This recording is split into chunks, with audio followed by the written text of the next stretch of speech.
আজ একটা দারুণ রেসিপি আমি বাড়িতে বানিয়েছিলাম আর সেটাই আপনাদের সাথে শেয়ার করছি। চটপট আপনারাও বাড়িতে বানিয়ে ফেলুন। এই যে এখানে আমি 2টো ডেয়ারি মিল্ক চকলেট নিয়েছি বাজারে যে কিনতে পাওয়া যায় শুকনো নারকেল কোড়ানো, সেটাই নিয়েছি।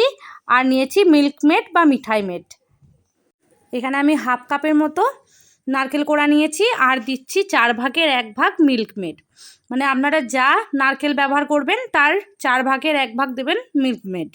আপনাদের কাছে কারো কাছে যদি মিল্কমেড না থাকে সে আমুল দুধটাকে একটু ঘন করেও দিয়ে দেবেন। এর মধ্যে কিন্তু কোনো চিনি দেবেন না। এই যে হাত দিয়ে এরকমভাবে ভালোভাবে একটু মাখিয়ে নিয়ে এরকম একটা লম্বা চমচমের মতো করে গড়ে নিতে হবে। বানানো খুব সোজা, ভিডিওটা লেন্থ দেখেই নিশ্চয়ই বুঝতে পারছেন যেটা কত তাড়াতাড়ি হয়ে যায়। এই যে বানানো হয়ে গেছে, এরকম আমরা 5টা বানিয়েছি। এই যে বানানো হয়ে গেলে এগুলোকে আমি বেশ কিছুক্ষণের জন্য ফ্রিজে রেখে দেবো যাতে এগুলো একটু সেট হয়ে যায়।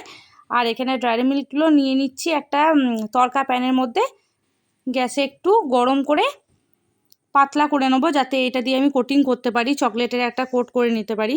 এই যে হয়ে গেছে দেখুন। চলুন ফ্রিজ থেকে তাহলে নারকেলের মিষ্টিগুলো বার করে নিয়ে আসি। এই যে দেখুন কতটা সুন্দর শক্ত হয়ে গেছে।